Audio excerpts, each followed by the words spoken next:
Good evening. Welcome to PoliticIt podcast. We've got David Owen today. Dave, nice to have you back.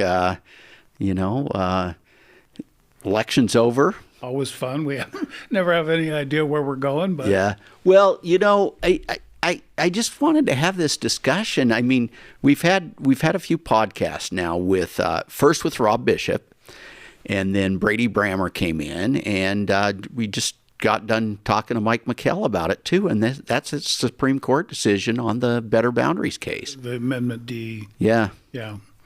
I listened to all three of those, by the way. Oh, okay. And I thought they all came at it from a slightly different. Maybe Mike and Brady were a little similar, but yeah. There was some really good points from a legal standpoint. The thing that I would underscore with those guys, and this is the problem I have, is that, well, number one, I've told you before, I'm a little bit of a golfer. Right. And it's been a while because obviously the weather's turned, but I was with a friend of mine in a golf cart, and he's a guy that pays attention. He votes, but he's not political. And I said, what do you think of, this is back when it was still going on before right. the Supreme Court. I said, what do you think of the Amendment D thing? He says, oh, you mean where the legislature can do anything it wants and it doesn't matter what the people think? And I just thought, yeah, that one, because that's how people were perceiving it. Right. And that's very unfortunate because there's a lot more at stake than that. Well, and I think those things came out in the podcast. I mean, Rob Bishop, one of the things he talked about was the fact that, of course, our Constitution came along a little bit later than the other ones, and it was kind of during the progressive era. During the progressive era. So of course there, that's where this whole citizen initiative thing came up, right? And one of the things Rob explained was the fact that the way Utah handled it is that the legislature was a check on the citizen initiatives, and the citizen initiatives was a check on the legislature, and that was in balance. For as long as I've been doing politics in Utah, and for as long as there have been initiatives from time to time, or the threat of an initiative, it has always been understood that the people are the legislature and the legislature is the people. And so that any legislation passed by that means is of equal stature. Right. The people's initiative is not more or less than. And it should be complete, which means you can amend it. You could retract it. I mean, there are all kinds of things you could do, but it's no more or less.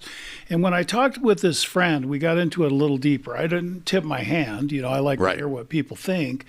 And I said, well, so we talked about the fact that the court said you can't amend that. Right. And I said, well, why don't we just do that with everything? Everything that passes the legislature. What about if we just we make it so when it passes, that's it. That's the law. Change again. And it sounds a lot like a constitutional amendment to me. And that's the problem. You and I have talked about it a lot. They elevated an initiative, which is a bill. It's a bill. Right. Just like one in the legislature. Well, but I would contend it's different than one in the legislature because there's no debate. I know what there's no public comment, yeah. right? There's no process really. And it's written by the people funding it, largely, right? And so you might have things in there that nobody's really challenging, and so maybe unintended consequences. You don't have committee, you don't have testimony. I've heard you say that before. Yeah, and right, a little bit of history is in order. Right up until about the year 2000, there had been like 3 or 4 initiatives that had gotten to the ballot, and each one was truly a citizens' initiative. I remember one was about something to do with hunting, and there was another one about something else. Where Utah citizens got together and said, we want to fix this. They got the signatures, put it on the ballot. Then I believe it was 2000 or 2001, there was a statewide initiative, and it was, ironically enough, funded by the Soros, by George Soros. Uh-huh. But, I didn't necessarily disagree with the topic, and that was asset forfeiture. That you ought to have to be convicted before they can take your property and seize all this stuff, and that passed. Now that was like it's kind of funny because that kind of broke the ice for outside money coming in and being able to buy a result, an electoral result, because that's what it was. And then we go almost 18 years. We go till 2018 with no real significant, a little bit of noise about count my vote and some other things, but it never really got on the ballot. And then all of a sudden in 2018, we have three. We've got medical marijuana, and we have, and I know you talked about this with Mike, and then we have Medicaid expansion, and then we get what I call lefter boundaries. That they call better boundaries, but it's lefter boundaries. And lefter boundaries is a trick that is being played throughout the West. They're going to red states, and in the name of fairness, hoping that they can give each of these red states the possibility of giving up one congressional seat. Well, in this day and age, if you could get 4 or 5 of those, that can be the majority in Washington, D.C.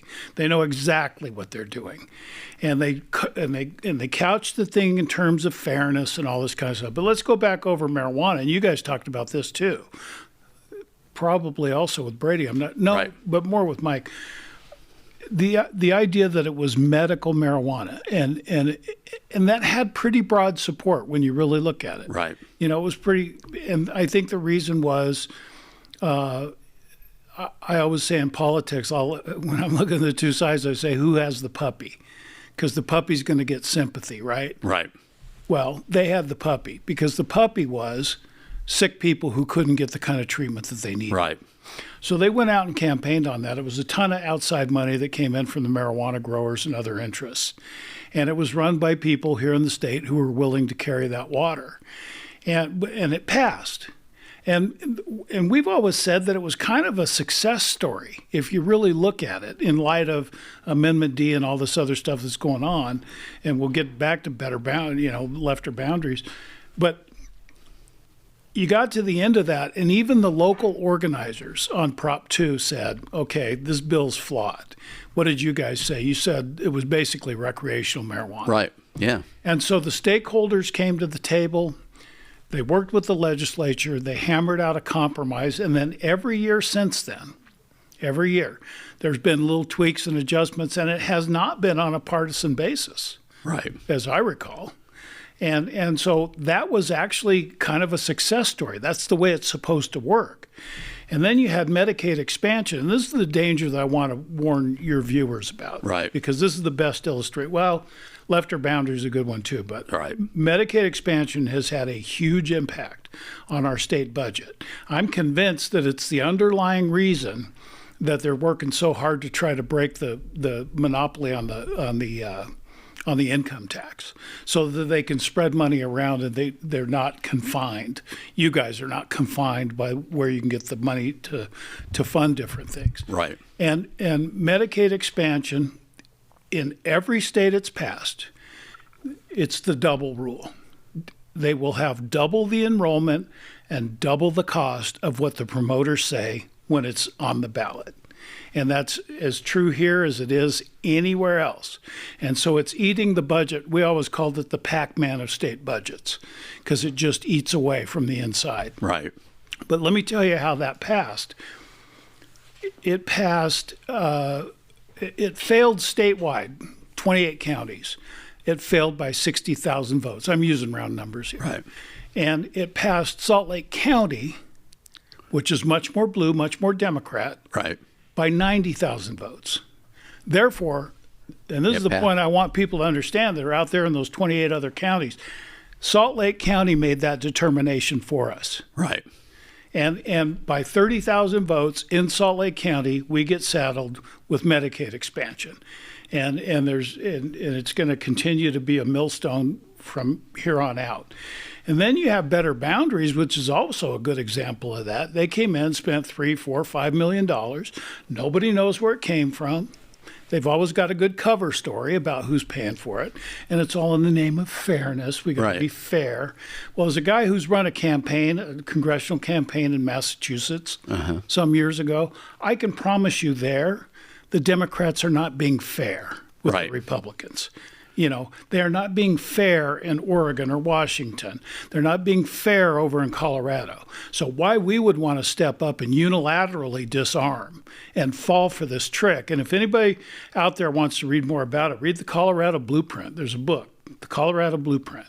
It's a story of how 4 billionaires who lived in, to their credit, live in Colorado, who decided that Colorado was too red, they wanted to turn it blue.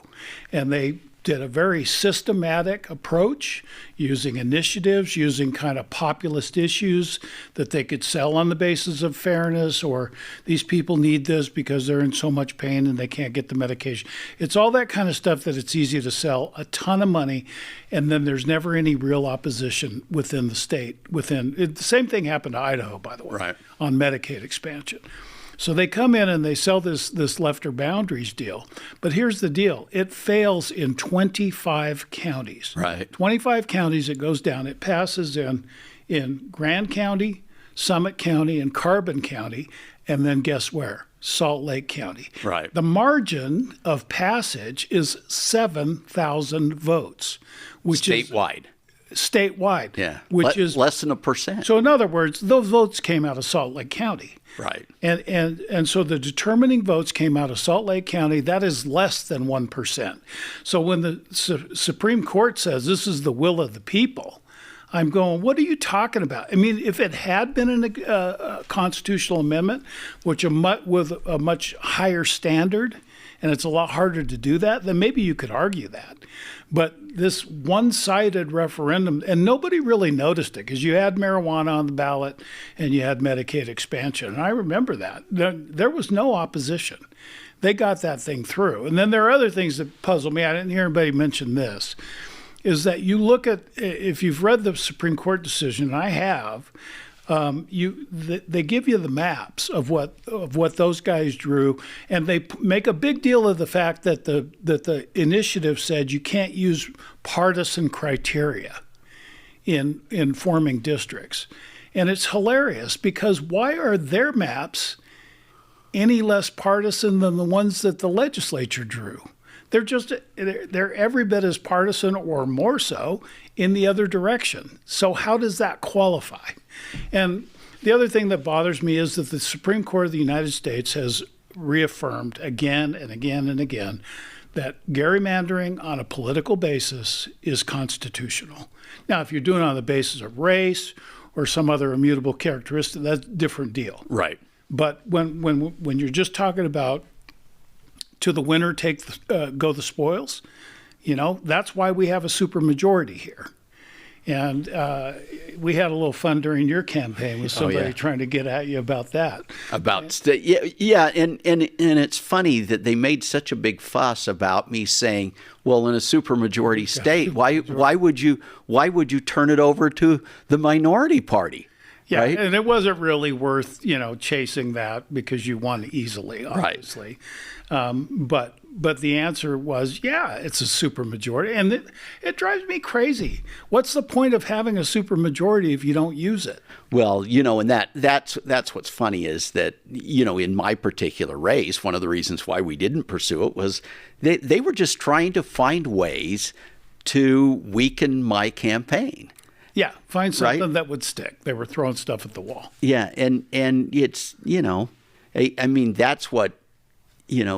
Think about the press and the influence they have and the way things are presented to people. You'd have thought I was in real trouble in my campaign. Well, and that's one of the problems with this deal on the left boundaries, because if you look at any of the TV stations or you read either of the major metros, and I'm sure the others as well, like Ogden, the Ogden Standard, they're giving one side of why this is fair and why it's wonderful. And that's why my buddy thought what he did.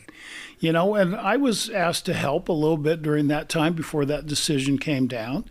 And I felt it was very important to go out to the 25 counties where lefter boundaries failed and say, do you want, and I'll say this to your viewers, do you want Salt Lake County calling the tune for the rest of the state? Let me clarify. Well, and yeah, go ahead. I live in Salt Lake County. Okay, that thing has shrunk. When you look at the actual footprint of Salt Lake County, unincorporated areas. It has shrunk measurably over the last 20 years. Meanwhile, in the last 10 years, its budget has doubled. Yeah. $2 billion. Yeah, because most of the services the county was providing are now provided by the city. By the municipalities. And it is a money machine primarily for Democrats. We nominally have a Republican majority on the council. It's not true. It's just not true. You got 2 or 3 other Republicans who are, what do you call them, Republicrats? Never seen a tax increase they didn't like. I was very happy that the bond proposal went down on this last election. And I live in Salt Lake City, which is the most profligate and least efficient city government. And I always say that, and I go, look, I choose to live there, so I'm going to try not to complain too much. But I can tell you this, I don't want them calling the tune for the rest of Utah. The only reason we're in as good a shape as we are is if heaven help you if you give Salt Lake County the keys and the steering wheel. Yeah. And the fact is, on these statewide initiatives, there are enough votes in Salt Lake County to make the decision every single time. And I think everybody else needs to understand that. Yeah. Well, you had talked about whether these maps are partisan, the ones that they were providing and stuff. And I like to point to the one map where they circled Salt Lake County and Summit County. Park City and Salt Lake City, they circle them, right? They circle them, and then they say that should be one congressional district. It's only fair, right? Yeah, it's not partisan. Yeah, that's not partisan, right? It's because they both have mountains in them. Yeah, and they're close to each other, right? Yeah, there you go. We're not spreading, out like we are now across the state. And, Rob Bishop's big point that he was saying is the reason why they were divided that way is so people could have urban and rural areas. So that every they would one have of the concerns of the entire state in mind. Yeah. That's exactly why they did. How is that more partisan than what they were trying to do? That's just baffling to me. Nobody's answered that question for me. I will say this, though, from what I hear, and you know more than I would, I suspect it's going to lead long-term to a difference in how we get our Supreme Court. Yeah, my understanding is there's legislation afoot.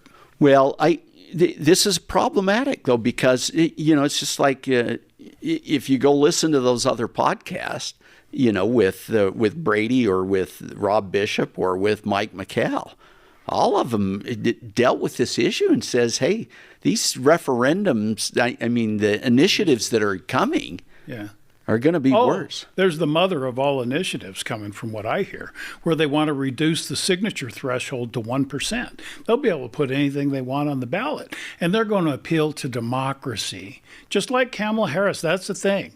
It's the same appeal that they made. Well, no, that's not true. We'll get to the election, I assume, but right. I should save it for that, actually. I've got some good thoughts. Well, one of the things that Rob pointed out, I think, when we were talking is, he said when they got to the House and the Senate districts, he said there wasn't a person on the committee that knew what they were talking about because they were all from the Wasatch Front. Right. Rob was on that, wasn't he? Yeah. Well, and Rob actually dropped off the committee. Right. And so it's interesting to listen to his take of it.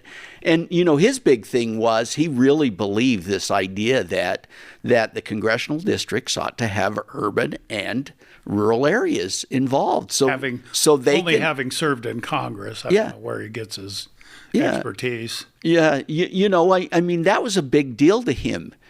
And one of the things that was pointed out was, hey, we're a constitutional republic for a reason, right? Do we really want Salt Lake County? The example that came up was Great Salt Lake. If we have Salt Lake County determining that we need to refill the Great Salt Lake, and the way we're going to do it is by taking the water rights from everybody in Brigham City. Yeah. Right. You might say, well, that's a democracy, right? But that is actually taking rights away that belong to people. Yeah. And I have no desire to live in a direct democracy.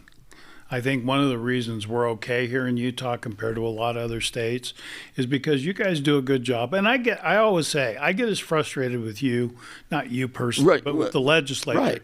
as any other regular voter. There are times when it's very frustrating.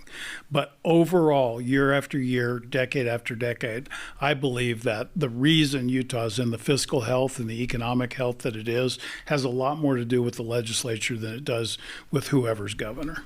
Well, and one of the things Rob pointed out with the what you call lefter boundaries is he said, one of the problems with this independent commission is that they make these determinations and then they go home.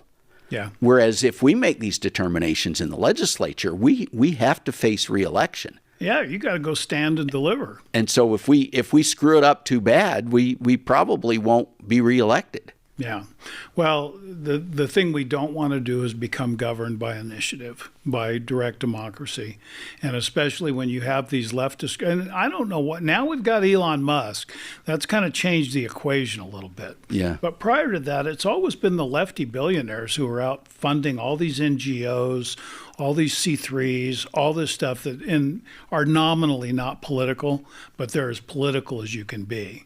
Well, and Elon, for instance, I mean, he was kind of the darling of the left with Tesla and the electric cars, right? And then he buys Twitter and dares to say we ought to have free speech. Suddenly he's Satan. Yeah, because he wants free speech on Twitter. I mean, well, the good news is, guess what won? Yeah, that's true.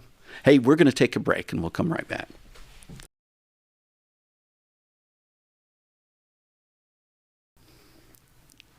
Welcome back to PoliticIt. Of course, we're talking to David Owen. Dave, during the break, I want to get to the election because I'd really like to discuss what went on there. Yeah. So, but you had one other point you wanted to make. Well, the one thing I wanted to say is I think where the legislature went wrong was trying to do a constitutional amendment. And I got involved and I looked at it. And what I wish they would have done is I wish they would have taken that Prop 4 or whatever it was, Better Boundaries, and put it back on the ballot and run a real campaign where the people would be educated on both sides and put it to bed that way. Now, the legislature was between a rock and a hard place because all of us had the disadvantage of having read the Constitution and seen the plain language. And not for the first time, this state Supreme Court proves that it sees the plain language of the Constitution as advisory. And so I think that leadership probably thought, this is dead bang. It's got to be interpreted this way. Right. Wrong. And so now what? So that's part of, I think haste makes waste, Well, now they've opened up this Pandora's box in a way with this whole initiative of having these super laws in some sense, right? Yeah. Well, no. If you want to talk about a power grab, it's not the legislature from the people. It is the court. Yeah, because they clearly say, well, unless there's a compelling state interest, if it's an initiative that reforms government, then the legislature now, can't all of a sudden, touch it. It has the weight of a constitutional amendment. Yeah. In fact. And the problem with that is who decides whether there's a compelling state interest. Mike made good points on that. But let's get to the election. Okay. Yeah. So what'd you think?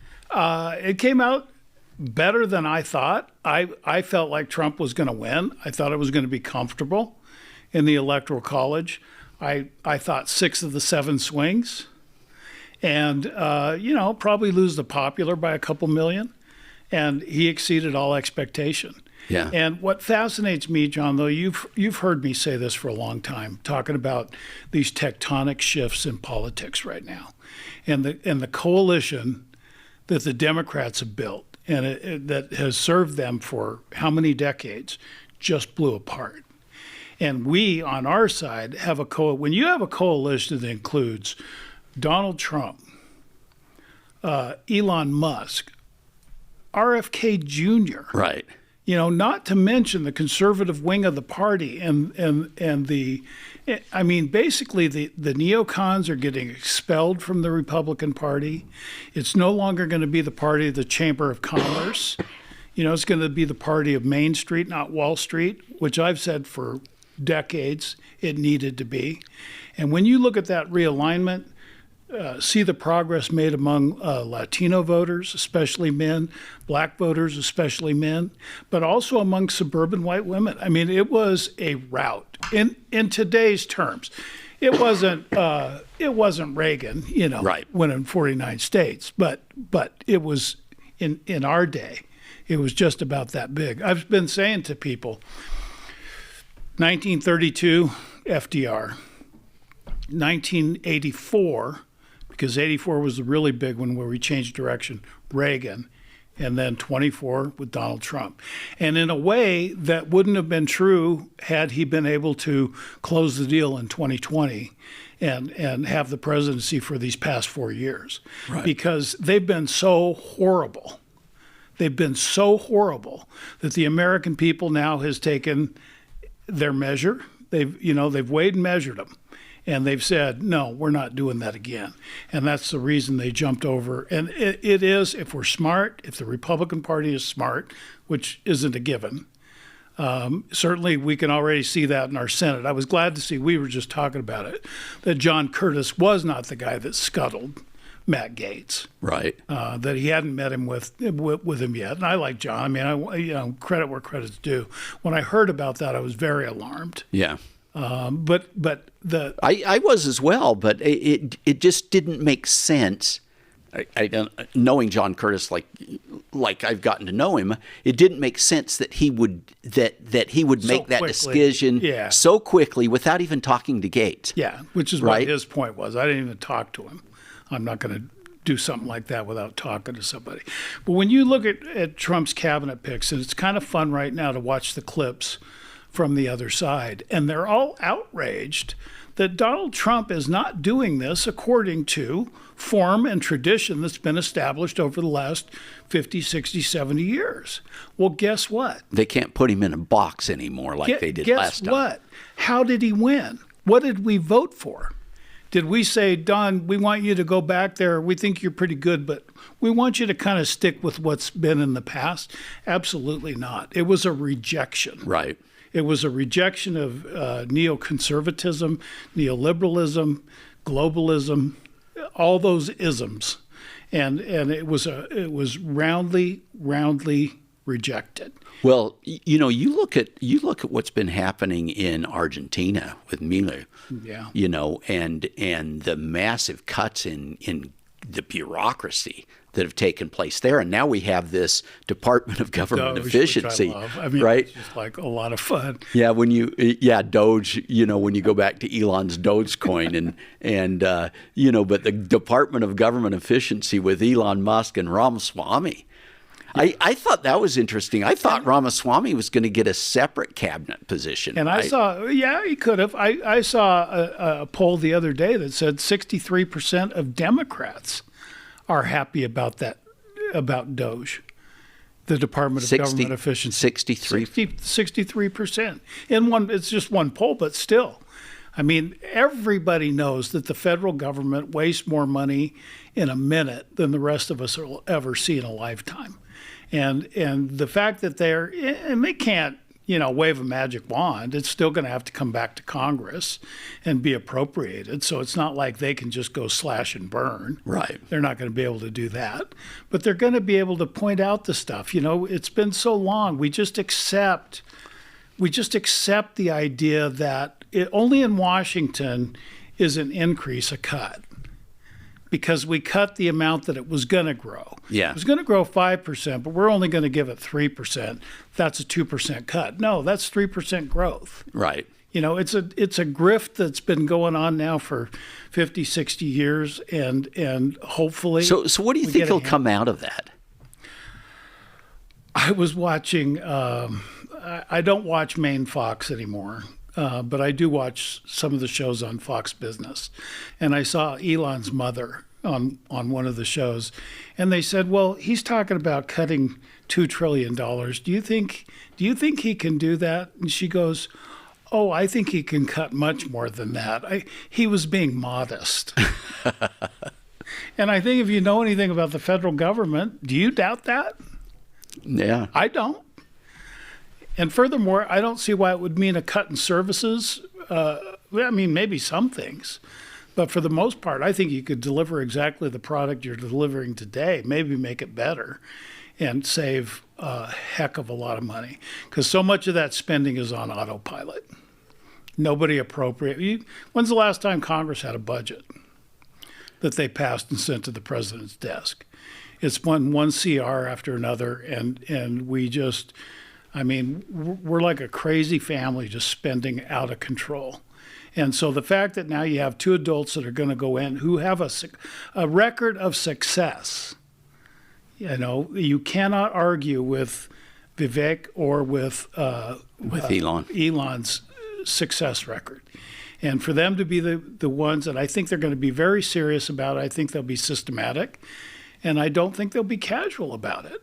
And then we're going to have to hope.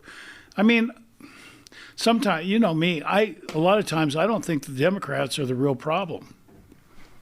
I think the D.C. Republicans are the bigger problem. Right. Because we know who the Democrats are, and they've been utterly and completely discredited in this last election. You know, we didn't talk in the days running up to that too much, or if we did, it was about yours. But people would say to me, how do you think it's going? And I said, well, for the last 10 days of the election, Kamala's message is that Donald Trump is Hitler. I said, how do you think they think it's going? You know, if your campaign that's all you got becomes that, then how do you think they think it's going? And they knew they were going down fast. You think they did? Oh, heavens, yes. David Plouffe's out in the news now saying that they never had Kamala up for even a minute. They figured that it was tied. Yeah, the machine wasn't going to be able to pull this one out. Yeah, the machine. Yeah, the blob. So tell me, let's go to the Utah elections since we were on the election. So what do you think? I mean, you know, it was somewhat surprising. Over 200,000 people wrote in Lyman. My understanding is that is a record number of write-in votes in the United States. More than Strom Thurmond. Now, Murkowski she won a Senate seat, but that was in Alaska, where the numbers are much smaller. You know, the absolute numbers are much smaller. So 200,000 is pretty big. I saw Phil on one of the shows, I think Jack Posobiec, the other day, and they were asking him, why is it that Utah elects these squishy, and at the time the rumor was out there that Curtis had spiked the Gates nomination, and they were kind of cutting him and the governor up and all this kind of stuff. And I don't think Phil wanted to, you know, I don't know what he thinks. I don't know what his opinion is. But what I've said for years to clients from out of state is Utah is not particularly conservative. And anybody who thinks it is not paying attention. And there's a longer discussion behind that. We're kind of conservative. We have a lot of kids, so we don't like paying taxes. But just about anything that comes along, and that's why I was happy to see that jail bond go down in Salt Lake County.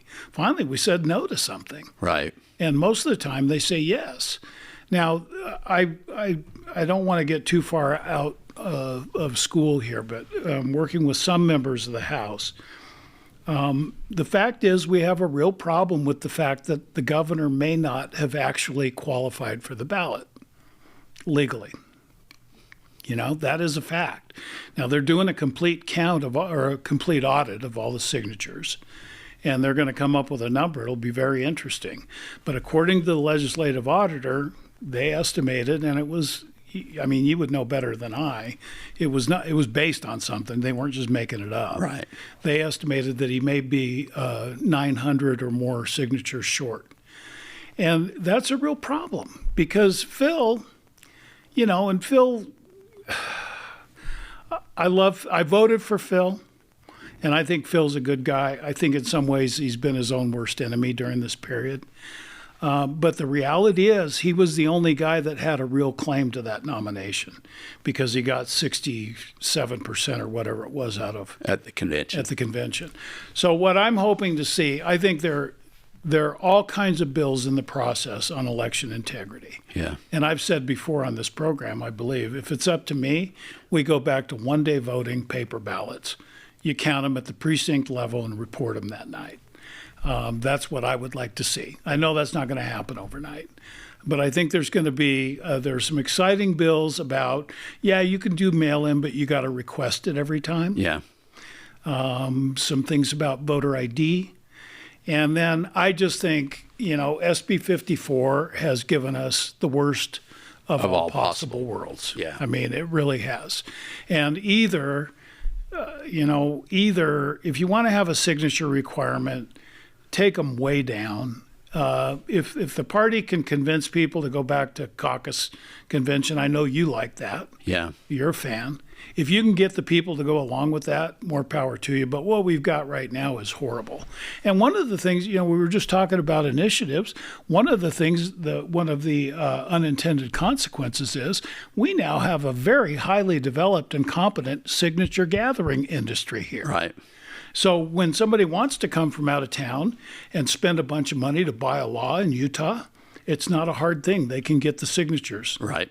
And so I would like to see it go back down to, I don't know, if it's a statewide But you gather them yourself. 3,000 signatures. It should be a number that any competent campaign that's serious and has some volunteers could go get without spending a bunch of money. Yeah. And I hope that change comes soon. I hope it comes this session. What are you hearing? Well, I've got two bills, election bills, to get rid of this voter privacy issue. Oh, that one's horrible. Yeah, I think that one of the things we found out, if you sign a petition, that ought to be a public record. It is a public record. And so you don't have to sign a petition. Yeah. You don't have to. Yeah, if you want to keep your information private, you don't have to sign it. You don't have to vote. But you're going to vote, but honestly, we're going to know who you are. Yeah, we ought to be, campaigns ought to be able to vet people that are voters. Yeah. In a way, right? You ought to know that they're actually qualified voters. And if you want to spend the money to look over the voter rolls, you should be able to do that. The only thing that should be private in voting, I believe, is the way you vote in the ballot box. Yeah, when you walk in, when you walk into the voting booth and close the curtain, that's private. 100%. And it always has been. Yeah. Right. But other than that, if you're going to sign a petition, people have the right to know that you were qualified to sign that petition. I haven't taken the time to go try to figure out if it's true or not, but it's too good to check. But the rumor is that Kamala only won in states where they don't have voter ID.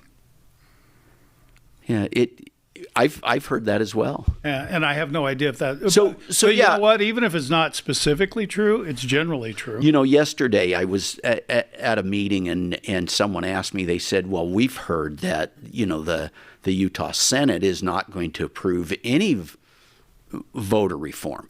And I thought, where are you hearing this stuff, right? Yeah. It's like there's this machine out there that generates, that generates these things. It's just like with John Curtis. Why would the press even play that up, given that they like less conservative too good to candidates, check. right? But that was just invented. And this whole notion that somehow Utah is shifting far left now? Well, you and I have had discussions about that. It's not. It hasn't shifted far left. Yeah. But it is a concerted effort to make it shift. Well, to see all the money coming into my campaign, why would an out-of-state group spend all that money in a race they're not going to win? Because it's exactly what they did in Colorado. They invested in races exactly like yours. They ran ballot initiatives exactly like Prop 2 and better boundaries. They did all kinds of things, and they got very. I'll tell you what, you jumped them on something, getting involved in the state school board elections. Yeah. And thank heavens we made those partisan. Yeah. But that's one of the things they did. It used to be that those elections were very tightly controlled by the union, by the PTA association, and by certain groups. And we just said, hey, if they can do that, we can do that too. Right. And you beat them to the punch. But that's one of the techniques they used. They invested in city council races, way down ballot, and the same kind of thing could happen here. And quite frankly, they, a race like mine, I guess you could win if we didn't play defense at all. Yeah. Right. If I hadn't matched their spending, there could have been problems. But you would have won. But anyway. Yeah. No, I'm not saying you can't campaign. Right. You have to campaign, but I think that was yours. Yeah. But I mean, the fact is, we have a very squishy, moderate governor, and people outside don't understand how we get that. And there's a lot of reasons for it, but the biggest one is. Did you see the release that just came out though that Cox is basically going to facilitate the deportations and the Trump agenda to get a hold of this immigration? There's a cynical way of looking at that, or we can say maybe he got the message. Maybe the fact that the conservative in the race got 200,000 write-ins, which is not a small thing, it's pretty darn, and it's hard to do, and broke any previous record in Utah, that's for sure. And maybe. But what was that? Maybe 6%, 7%, or was it more than that? I don't recall. I don't remember. It wasn't enough, obviously. And I was thinking about that I should have looked up the final totals in the governor's race. But, maybe the guy heard the people. I don't know. I hope so. That'd be nice. Well, we'll post those totals on. It would be nice to have it would be nice to have a Republican governor. Any other races? I always joke that the last really good Republican governor we had was Scott Matheson, who wasn't a Republican. Yeah. Well. So, any other races you think of? I mean, that were particularly exciting? No, not really. I was disappointed in Salt Lake County. It's funny. It's funny in my race because they spent all that money, and I actually won by a bigger margin than I did last time. I know we got a few new conservatives in the House, good solid conservatives. And so anyway, do you think you guys got redder? Oh, the Senate, definitely. Did you? Yeah, definitely. Good. I mean, we did lose Mike Kennedy. It wouldn't be much of a stretch. Yeah. Oh, I hate the fact that we've lost Mike Kennedy. Yeah. But he's going to do a good job in Congress. He will. I know. So, any parting thoughts? I think it's going to be fascinating to watch the next 4 years. It is not going to be a smooth ride. I will say this. I think finally the press is losing its death grip on the American electorate.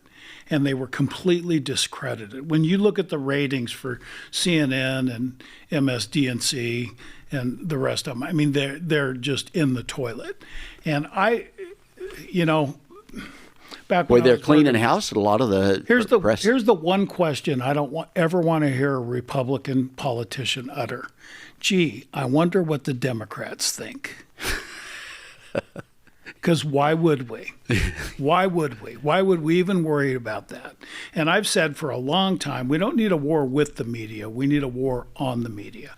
And by that I mean that we need a war against the propagandizing that goes on universally in the media today. And Elon is, I think the history books are going to record that Elon may have saved the republic by buying X. I know that sounds melodramatic. Yeah. I look at X now and I think, there's so many more voices out there now. And they would have been shut down. Yeah. We would have just had this election with very carefully curated news and social media. And the fact that Elon had the guts to step up and spend that kind of money to acquire a company that probably in the long run, I don't know, is not a good investment. Him a lot of money. He's probably going to lose some on it. And I do believe the guy did it for the right reasons. Yeah. I think he'll go down as a hero. Yeah. Well, nice having you, Dave. It's always a pleasure. Yeah. And we'll see you guys next week.